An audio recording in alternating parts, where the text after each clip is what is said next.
Garambe katika uwanja wa Nyayo ambao ulileta sarakasi nyingi sana. Naam. Video zimetembea wanauliza, Kenya ni rehab ama ni nini? Kwa sababu baada ya mchezo tumepigwa, lakini bado watu wanataka kudance kwenye uwanja kuchezea maji. Jamani, ni mambo haya tujayaona ama nini? Jase. Kwanza ni kuweza kushukuru wasimamizi wa soka. Naam. Kwa kutengeneza uwanja wa Nyayo vizuri sana. So unajua watu walishangaa kwani kulikuwa na hizo string za maji. Kwanza tulikuwa hadi screen za kuwatch game ukiwa kwa uwanja bado. So watu walikuwa na ile wakafurahia kuoga yale maji au nini jambo. Tunaangalia pia pale Real Madrid tuko na Raul Asensio ambaye amekuwa very prominent leader wa defense ya Real Madrid.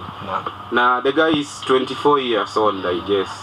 So pale unajua saa hii ni watoto ndio wanacheza ball. So like kama squad yako iko fit na watoto iko sawa.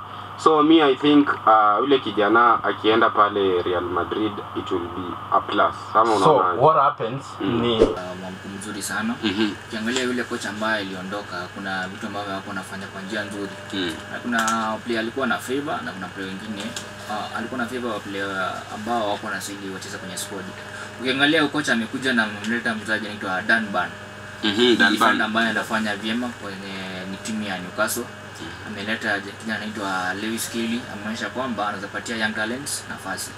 Na pia kwenye attacking anamwaminia bado Rashford. Si eti yako kwenye ubora wake lakini experience. Akina Foden kuna experience ya kushinda kitu. Akamleta Henderson pia kwa ajili ya experience, akachanganyisha na kina Bellingham.